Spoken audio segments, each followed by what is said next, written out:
اعوذ باللہ من الشیطان الرجیم بسم اللہ الرحمن الرحیم لا الہ الا اللہ محمد رسول اللہ اشہد ان لا الہ الا اللہ وحدہ لا شریک لہ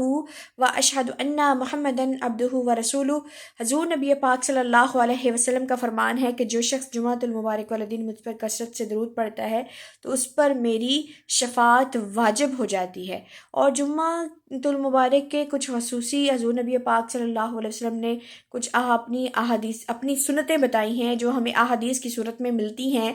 کہ حضور نبی پاک صلی اللہ علیہ وسلم نے فرمایا کہ جمعہ والے دن سورۃ کہف کی تلاوت کرنا، اور اگر وہ پوری سورت کی تلاوت نہ کرے تو پہلی اور آخری آیات کو حفظ کر کے پڑھنا اس کو ایک تو دجال کے فتنے سے، یاجوج ماجوج کے فتنے سے نجات دلاتی ہے، دوسرا پورے ہفتے کو روشن اللہ فرما دیتا ہے۔ جو آنے والی رکاوٹیں ہوتی ہیں، پریشانیاں ہوتی ہیں، مصیبتیں ہوتی ہیں، آنے والے مسائل میں کوئی حادثہ ہونے والا ہوتا ہے تو اللہ تعالیٰ اس کو دور فرما دیتا ہے۔ اللہ وحدہ لا شریک ہے۔ حضور نبی پاک صلی اللہ علیہ وسلم نے فرمایا کہ جمعہ والے دن جن کے ناخن بڑے ہوں وہ اپنے جمعے والے دن ناخن تراشیں، غسل کریں، اور مرد حضرات جتنے بھی ہیں وہ غسل کرنے کے بعد خوشبو لگائیں، سرما لگائیں، اور نماز میں جمعہ کے خطاب کو جا کر سنیں اور جمعے کو ادا کریں۔ حضور نبی پاک صلی اللہ علیہ وسلم کا یہ فرمان بہت ہی معتبر ہے، اور ہمیں حکم دیا گیا کہ کثرت درود سے حضور نبی پاک صلی اللہ علیہ وسلم پر تحفہ بھیجیں۔ آپ کو پتہ ہے کہ جب اللہ کے محبوب صلی اللہ علیہ وسلم پر درود پاک پڑھتے ہیں تو اللہ اور اس کے فرشتے بھی اس میں مدعو ہو جاتے ہیں۔ تو درود پاک کی کثرت کرنا اللہ تعالیٰ کو بڑا محبوب ہے، کیونکہ آپ نبی اکرم صلی اللہ علیہ وسلم پر بھی خود بھی درود پڑھتے ہیں، اور ہم سب کو بھی حکم دیا گیا ہے ان اللہ وملائکتہ یصلون علی النبی یا ایھا الذین آمنوا صلوا علیہ وسلموا تسلیما۔ یہ اسی بات کی گواہی دی جاتی ہے کہ اے ایمان والو تم بھی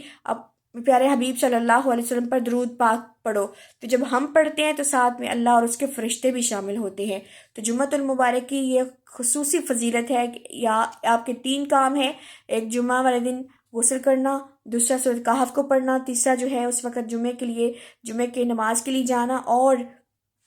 کچھ کثرت درود کرنا۔ یہ حضور نبی پاک صلی اللہ علیہ وسلم کی احادیث مبارکہ ہے۔ اللہ تعالی ہم سب کو اس پر عمل کرنے کی توفیق عطا فرمائے، اور جتنا اس کو آگے ہم فارورڈ کریں گے اس کو یہ صدقہ جاریہ ہے۔ انسان کی زندگی میں ایک گناہ جاریہ ہوتا ہے اور ایک صدقہ جاریہ ہوتا ہے۔ جو نیکی آپ کر کے کسی کو دے دیتے ہیں اور وہ لگاتار چلتی رہتی ہے وہ صدقہ جاریہ ہے، وہ قبر میں بھی آپ کے لیے نیکی کا ذریعہ بنے گا۔ جو گناہ کرتے ہیں، کوئی ایسی ویڈیو بناتے ہیں، کوئی ایسا کام کرتے ہیں، کوئی ایسا سبق کسی کو دیتے ہیں جو گناہ کی طرف راغب کرتا ہو، تو جب اس دنیا سے ہم چلے جائیں گے تو وہ ایک ہمارے لیے گناہ جاریہ ہوگا جو قیامت والے دن بھی اور قبر میں بھی ہمارے لیے عذاب کا ذریعہ بنے گا۔ تو اللہ سے ہم سب کو توبہ و استغفار کرنی چاہیے، حضور نبی پاک صلی اللہ علیہ وسلم کی ذات اقدس پر کثرت درود پڑھنا چاہیے، اور اللہ تعالیٰ ہم سب کو توفیق عبادت دے،